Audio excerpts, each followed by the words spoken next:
ओम शांति 29/6/2022। आज की मुरली चिंतन। मनुष्य कहते हैं परमात्मा का नाम रूप देश काल है नहीं। ऐसी बात नहीं है। परमात्मा का नाम शिव है। भारत में परमात्मा के नाम से शिवरात्रि बहुत धूमधाम से मनाई जाती है। प्रभु, ईश्वर, गॉड, परमात्मा कहने से परमात्मा के साथ योग नहीं लग सकता। परमात्मा के साथ योग लग सकता है परमात्मा का परिचय मिलने के बाद, पहचान मिलने के बाद। बाप कहते हैं किसी भी बात में डिबेट नहीं करनी है, सबसे पहले परमात्मा का परिचय देना है। पारलौकिक बाप हमें संगम पर ही आकर मिलते हैं। लौकिक बाप सतयुग से लेकर कलयुग तक हमें मिलते रहते हैं, परंतु याद फिर भी पारलौकिक बाप को करते हैं। परमपिता परमात्मा सर्व आत्माओं का पिता है, वह स्वर्ग का रचयिता है।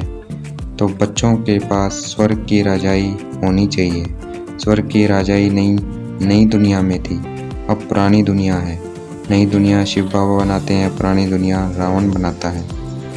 भारतवासी रावण को जलाते हैं, परंतु अर्थ नहीं समझते कि इसे क्यों जलाते हैं। क्योंकि जीवन में दुख शांति रावण के कारण ही है, इसलिए हम उसको वर्ष जलाते हैं। और रावण अंदर के 5 विकार हैं, ये मनुष्य को नहीं पता है। सभी भक्त परमात्मा को याद करते हैं, परंतु परमात्मा का पता न होने के कारण परमात्मा को सर्वव्यापी कह दिया है, नाम रूप से न्यारा कह दिया है, बेअंत कह दिया है। उनका अंत नहीं पाया जा सकता, इसलिए सभी मनुष्य मात्र नाउम्मीद और ठंडे हो गए हैं कि उनका अंत नहीं, क्योंकि बेअंत कह दिया है परमात्मा को।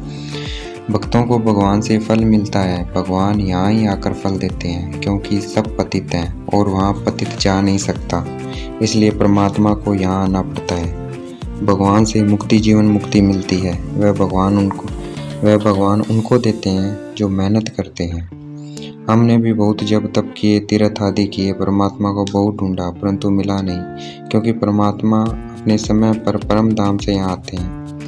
आदि सनातन देवी देवता धर्म वाले 84 जन्म लेते हैं और 5 वर्णों में आते हैं। विराट रूप में भी वर्ण होते हैं, परंतु ब्राह्मण वर्ण का मनुष्य को पता नहीं है, इसलिए उन्होंने ब्राह्मण वर्ण को विराट रूप में नहीं दिखाया है। हम हैं ब्रह्मा मुख वंशावली, ब्रह्मा कुमार कुमारी। परमात्मा आकर हम ब्राह्मणों को रचते हैं, हम ब्राह्मण ही फिर देवता बनते हैं। ब्रह्मा बाबा के पिता भी शिव बाबा हैं। बाबा कहते हैं जैसे कृपलानी कुल वासवानी कुल होता है, वैसे ही इस वक्त तुम्हारा ईश्वरीय कुल है। हम परमात्मा की औलाद सच्चे ब्राह्मण हैं। हमने पवित्रता की प्रतिज्ञा की है। परमात्मा के बच्चे सभी हैं, उनमें भी मातेले और सौतेले होते हैं। मातेले बच्चे वह हैं जिन्होंने पवित्रता की राखी बांधी हुई है। रक्षाबंधन का त्यौहार भी इस पवित्रता की राखी का त्यौहार है। सब भी संगम युग की बातें हैं। दशहरा भी संगम युग की यादगार है। विनाश के बाद फट से दिवाली आती है, अर्थात सबकी आत्मा की ज्योत जग जाती है। अभी कलयुग में सबकी ज्योत बुझी हुई है। शिव बाबा को खवैया बागवान भी कहते हैं। शिव बाबा आकर अपने बगीचे में हम बच्चों में ज्ञान की खुशबू देखते हैं। उनमें कोई गुलाब है, कोई चंपा है, कोई लिली फ्लावर है। हर एक बच्चे में ज्ञान की खुशबू है। दुनिया भी कांटों का जंगल है, हम कांटों से फूल बन रहे हैं। दुनिया में झगड़ा मारा मारी आदि इसलिए है क्योंकि सब नास्तिक हैं, धन के हैं। धनी है नहीं जो उनको मत दे, तो धनी अर्थात परमात्मा आकर धन का बनाते हैं। मनुष्य चाहते भी हैं एक धर्म हो, एक राज्य हो, पवित्रता हो। सतयुग में एक धर्म था, इसलिए वहाँ सुख शांति धन दौलत सब कुछ था।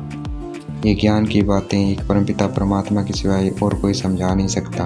बाकी सब हैं भक्ति सिखलाने वाले। भक्ति में ज्ञान की बातें नहीं होती। मनुष्य कभी सदगति देने वाला गुरु नहीं बन सकता। कई हुनर सिखाने वाले को भी गुरु कह देते हैं, परंतु वह सदगति नहीं दे सकते। ज्ञान का सागर सदगति दाता एक शिव बाबा है। कोई कहते हैं हमें साधुवादी से शांति मिलती है, परंतु वह शांति थोड़े समय की होती है। साधु सन्यासी मुक्ति जीवन मुक्ति तो देते नहीं हैं, क्योंकि मुक्ति जीवन मुक्ति दाता सिर्फ एक शिव बाबा है। सतयुग में कृष्णपुरी होती है, अब कंसपुरी है। अब आप आकर फिर कृष्णपुरी बना रहे हैं। यह सृष्टि चक्कर सुख दुख का खेल है जो चलता रहता है। इसको हार जीत का खेल भी कहते हैं। ब्रह्मा के बच्चे, ब्रह्मा कुमार कुमारी आपस में भाई बहन हैं, वे विकार में नहीं जा सकते, क्रिमिनल असॉल्ट नहीं हो सकता। अब विष पिलाने की वृत्ति छोड़ देनी है, तोड़ देनी है। अब हमें एक दो को ज्ञान अमृत पिलाना है। शिव बाबा कहते हैं अगर सपूत बच्चे बनेंगे तो वर्षा मिलेगा, अगर कबूत बनेंगे तो वर्षा गवा देंगे। इस समय कोई नहीं जानता कृष्ण की आत्मा कहाँ है, गुरु नानक की आत्मा कहाँ है। अब वह सब पुनर्जन्म लेते लेते तमो प्रधान बन गए हैं, वह सब सृष्टि चक्र के अंदर हैं, सबको तमो प्रधान बनना है। अंत में शिव बाबा आकर सबको वापस ले जाते हैं। आज की मुरली का वरदान, यथार्थ, याद और सेवा के डबल लॉक द्वारा निर्विघ्न रहने वाले फीलिंग प्रूफ भव। यथार्थ, याद और सेवा के डबल लॉक द्वारा निर्विघ्न रहने वाले फीलिंग प्रूफ भव। आज की मुरली का स्लोगन, स्नेह और शक्ति का बैलेंस ही सफलता की अनुभूति कराता है। स्नेह और शक्ति का बैलेंस ही सफलता की अनुभूति कराता है। अच्छा, ओम शांति। शुक्रिया मीठे बाबा, शुक्रिया।